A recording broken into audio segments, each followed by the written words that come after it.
Hair or gains? Hair or gains? Which one would you choose? What is up, guys, and welcome to the video which will drop some truth bombs on one of the biggest mysteries surrounding creatine.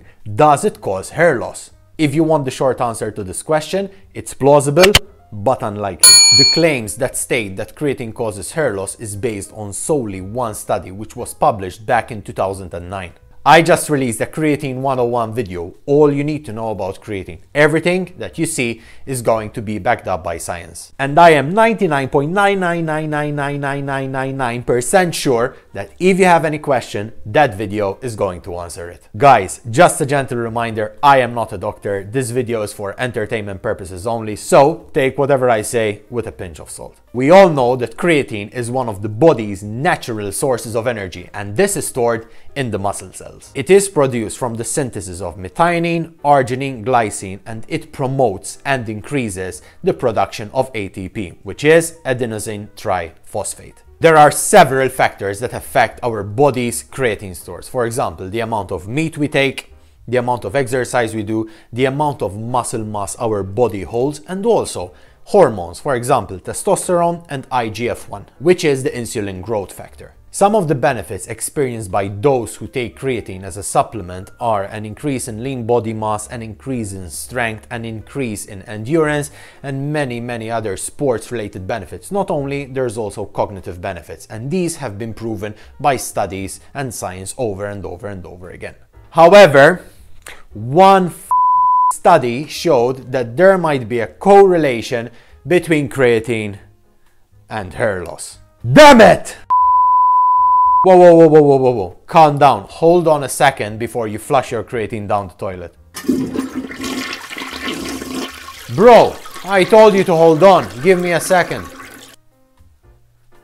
First, let's have a look at how science explains what causes hair loss. Male pattern baldness occurs to guys who are sensitive to DHT, that being dihydrotestosterone. And your body converts testosterone to dihydrotestosterone, which is presumably 5 times stronger than testosterone. This conversion is possible due to an enzyme that is called 5-alpha reductase, which converts testosterone into DHT. DHT is thought to attach to the receptors of the hair follicles and triggering them to shrink through a miniaturization process, causing your hair to thin out, becoming weaker and weaker over time, and eventually falling out. When we talk about DHT, some people might react like, give me something to lower this DHT.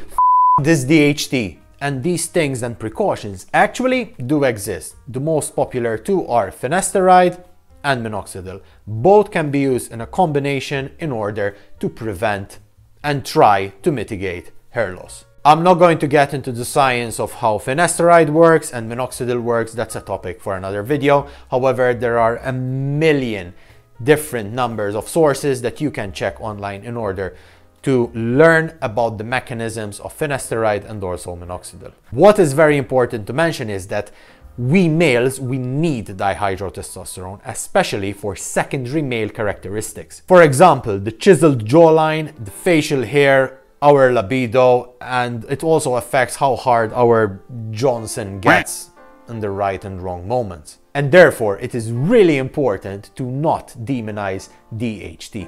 One important element, and dare I say the most crucial factor, which will decide whether you will go bald or not, is your genetics. Research has shown that by the age of 62, 2/3 of all males would have experienced some form of male pattern baldness. So for example, thinning at the temples, thinning at the crown, some might experience some balding spots, hairline receding, and others might also go fully bald. Some people are born with hair follicles that are extremely resistant to DHT, and therefore they will have a full head of hair until the end of time.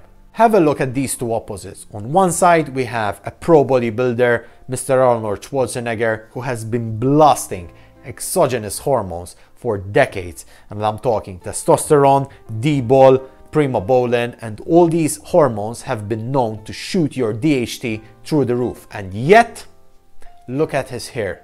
versus Wayne Rooney, who is presumably the same age as Arnold in this picture. No steroids, no hormones, will give him the benefit of the doubt, and yet his hair said goodbye to him at a fairly young age.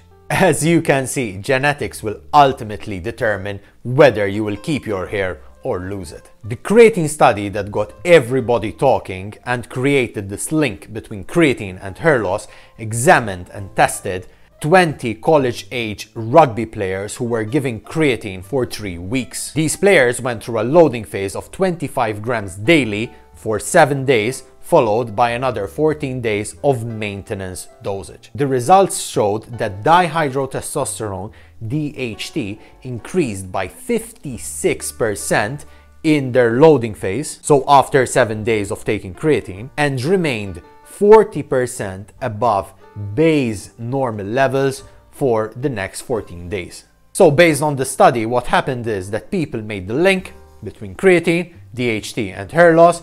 Creatine increases DHT, DHT is the cause of hair loss, so maybe somehow in an alternate universe, creatine is linked to hair loss. However, let's keep in mind a couple of things. First things first, lifting heavy weights optimizes our hormone profile, and therefore it optimizes testosterone, meaning it will increase testosterone, and there is more testosterone in our body that is available in order to be converted to DHT.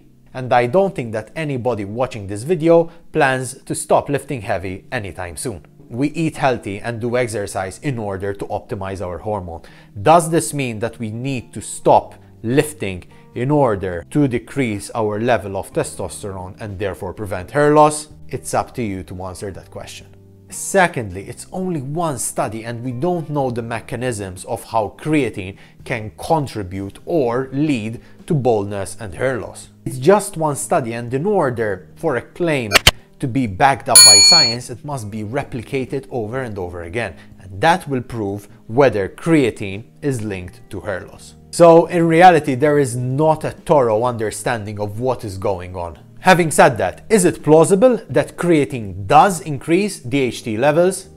Yeah. And therefore, is it plausible that if creatine increases DHT, it might accelerate hair loss in people who are predisposed to male pattern baldness? Yeah. And we don't know for sure, and that is the issue. It is only one study. So at the end of the day, guys, this is something that I want to reiterate. Genetics are the biggest absolute component that will determine whether you will go bald or not. My recommendation to all those who are worried about taking creatine and also are worried about experiencing hair loss is to optimize the main areas that you have control over. And these are nutrition, sleep, recovery, and start taking creatine whilst monitoring your hair loss. And how can you do that? Simple, a white pillow should do the trick. In the morning you can see whether you're shedding or not. So that is one way of monitoring your hair loss. There are many other ways. However, please don't get obsessed, because the minute you get obsessed, every hair that starts falling off, it's normal to shed. However, as soon as you start getting obsessed about it, every hair that starts falling off, you're gonna start freaking out, and you don't need to, because probably it will make things worse. So start monitoring and see where things go. Also, you can tell someone to take good pictures of your hairline, temples, the crown, and monitor whether your hairline recedes or not. Start taking creatine slowly. Don't go through the loading phase. You don't need to take 25 grams a day. Start with the minimum dose and see how things go. The probability is that nothing will happen. However, everyone is different and you might be sensitive to DHT. If you see no shedding, no thinning, no receding hairline, then you can continue taking creatine and probably you are safe. That's all for today, guys. Thank you very much for watching. If you are still here, please consider subscribing. Smash the like button. It will help with the algorithm. Comment down below. Have you experienced any side effects of creatine, whether it's hair loss or any other effects? I would really like to know. All the comments help with the algorithm. Feel free to follow me on Instagram at Kurtchibi, Kurtchibi. XIBI. I also have a podcast on Spotify, Google Podcasts, and all the podcast platforms, From Fat to Fit. Guys, thank you very much for subscribing. Thank you very much for watching the whole video. Thank you very much for smashing the like.